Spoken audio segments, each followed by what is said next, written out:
Pahalgam massacre के बाद भारत ने ऑपरेशन सिंदूर लॉन्च किया, रात में दिन दिखाया पाकिस्तान को पूरा भ्रमोस रखते हुए। उसके बाद बहुत सारे Pakistani bot accounts as they are always और बहुत सारी Chinese propaganda wing and western media ने एक नैरेटिव सेट करना स्टार्ट कर दिया अगेंस्ट भारत कि भारत के जो फाइटर जेट्स थे वो शूट डाउन हुए, इग्नोरिंग द फैक्ट्स कि कितने पाकिस्तानी एयर बेसिस डिस्ट्रॉय हुए। अब उसी पे ट्रंप की एक स्टेटमेंट आई है।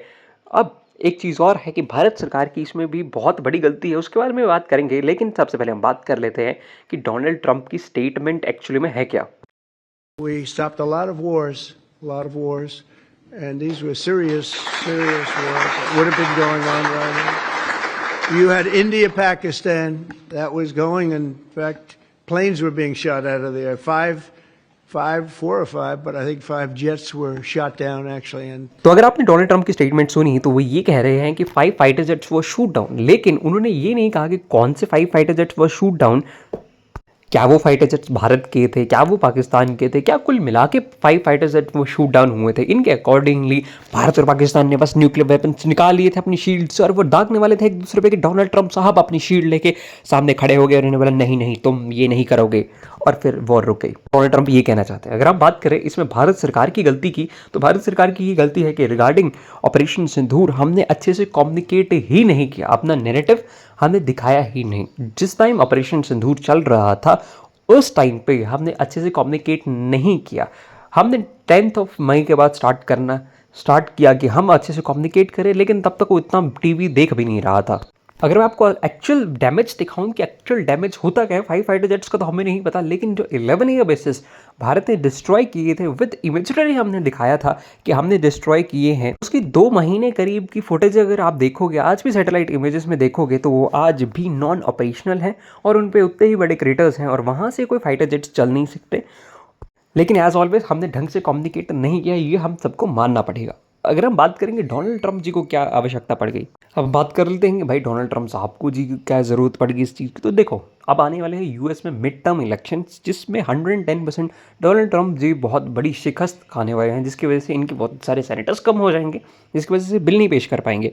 अब इनको अपनी डोमेस्टिक ऑडियंस को कुछ दिखाना है कि yes US has that muscle and we can stop the war. तो इन्होंने वॉर स्टॉप करने के लिए ये दिखा दिया कि भाई हमने ईरान की बॉम्बिंग कर दी, वो दिखा दिया। उससे ईरान को क्या ज़्यादा फ़र्क पड़ा वो को दिखा नहीं सके। इन्होंने अपने कैंपेन में उछल के जो है वो कहा था कि मैं जस्ट एक दिन में वॉर रोक देगा रशिया यूक्रेन की, वो ही कर नहीं पाए। तो अब इन्होंने क्या निकाला है, एक नया हथकंडा निकाला है, भारत और पाकिस्तान के बीच में हमने करवाई है ये पीस डील। अगर आप भारत सरकार की मानो तो भारत सरकार ने बहुत कैटेगोरिकली कहा है कि नहीं भाई, किसी ने कोई मिटिगेशन नहीं की। पाकिस्तान के डीजीएमओ का फ़ोन इंडियन डीजीएमओ को आया था, जिन्होंने ये वॉर रुकवाई भी नहीं, जस्ट रोकी है। एक और रीज़न इसके पीछे ये है कि जेफरी एस्टन का केस भी जो है डोनाल्ड ट्रंप पे चल रहा है। इनकी मीडिया इनके खिलाफ लिख रही है। इन्होंने कहा था जब मैं आऊँगा तो मैं कुछ ही दिनों में निकाल दूंगा भाई, इसके तो बहुत सारे वो हैं, इसने बहुत सारी करप्शन की है।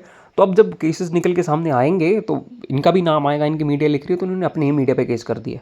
It is all happening because कि एक भारत ने अच्छे से कम्युनिकेट नहीं किया, अपना पॉइंट ऑफ व्यू, अपना नैरेटिव रखा ही नहीं वर्ल्ड के सामने ढंग से। और दूसरी तरफ हम बात करें तो जो है mid term elections of the United states भी आ रहे हैं। एंड लास्टली एक और चीज़ इंपॉर्टेंट ये है कि जो पाकिस्तानी बॉट अकाउंट्स ये हमेशा कहते थे कि 6 फाइटर जेट्स वो शूट डाउन, लेकिन ऐसा कुछ हुआ नहीं। एक और एविडेंस अगर आपको देना चाहूँ तो राफेल कंपनी बनाती है डसॉल्ट, जो फ्रांस की है, उसके सीईओ ने ये भी कहा था कि कोई भी फाइटर जेट शूट डाउन नहीं हुआ, केवल और केवल एक जो राफेल में था टेक्निकल ग्लिच आया था। और अगर आपको सिर्फ इंडियन आर्मी, इंडियन एयरफोर्स की बात भी माननी है, कोई पॉलिटिकल नैरेटिव नहीं लेना, तो हमारे जो एयर चीफ मार्शल थे उन्होंने जो कहा था कि all pilots came back safely. It means कि हाँ, ये हो सकता है कि टेक्निकल ग्लिच आया हो किसी प्लेन में, लेकिन कोई प्लेन शूट डाउन नहीं हुआ। And we should all be worried about our pilots as well. ठीक है जी, टिल देन जय हिंद, वंदे मातरम।